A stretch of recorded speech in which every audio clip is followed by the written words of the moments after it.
So we've just finished a day driving the brand new Ducati Multistrada V4 Pikes Peak, which is basically the top of the line, brand new model for this Multistrada line.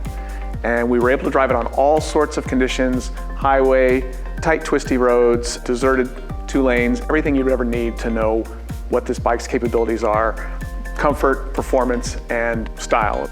And I think it's important to hit the key points of this bike, which are really the multifaceted capabilities that it's got and how they've combined things like superbike technology with adventure bike technology. It looks like an adventure bike, but it's really capable of doing so much more than that. And they've used some key technologies to get there. Probably the most amazing part of this bike is its easy turn-in and general nimble feel.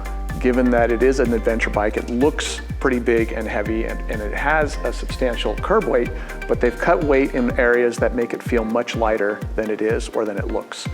One of the key things is the rotational mass in the wheels. They're now 17-inch wheels. They're smaller wheels than the other models, so that reduces that rotational mass. But then they've done a counter-rotating crankshaft in the engine, which further counters the weight of the wheels. That takes all that mass that would normally make the bike want to stand up and make it hard to change its angle and counteracts those between the crankshaft and the wheels. And what you're left with is a bike that will lean over very easily, much more easily than it looks like it will.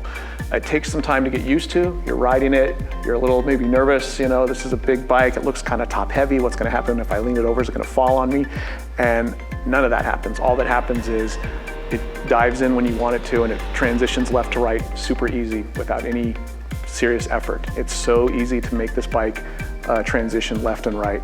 And I think what probably surprised me the most was the level of confidence that you can develop in a very short amount of time on a bike like this. So that's probably the most impressive thing about this bike. But there's other things they've done too. They've got radar cruise control, like a lot of high-end cars have now, so it'll actually maintain the speed and match the speed of cars around it. It's got a very advanced digital gauge cluster that you can do all sorts of crazy things on. You can set all the different driver modes, or you can go into each driver mode and set like 10 different settings within each mode and then memorize it so you can recall it whenever you want. It's got valve train adjustments at 36,000 miles. I'm a longtime Ducati owner and fan, and I know that that was one of the things that a lot of people would yell about and scream about, oh, they need too much maintenance. Well, my old Ducatis never were very maintenance heavy, so I always knew that that really wasn't true. But now that they've changed the valve adjustments, it's really become a non-issue. I mean, this is the kind of maintenance you'd have done on a vehicle would be far more common for other elements besides just the valves after 36,000 miles. So it's something I think most Ducati people aren't even gonna have to think about anymore. The other thing that's really great is when you're going at higher speeds, the design of this bike essentially keeps all the wind off of you. It's so easy to cruise at higher speeds maybe than you even should be cruising at, because the design of the windscreen and the tank and how it basically directs the air around you. Plus, this particular bike has specific venting to keep you cool. It works to keep the engine heat from hitting the rider and directs it away from you. So it's very easy to get on a freeway and cruise at high speeds for extended periods with no heat pouring onto you and minimal wind buffeting you for both the driver and the passenger if you want to bring one along.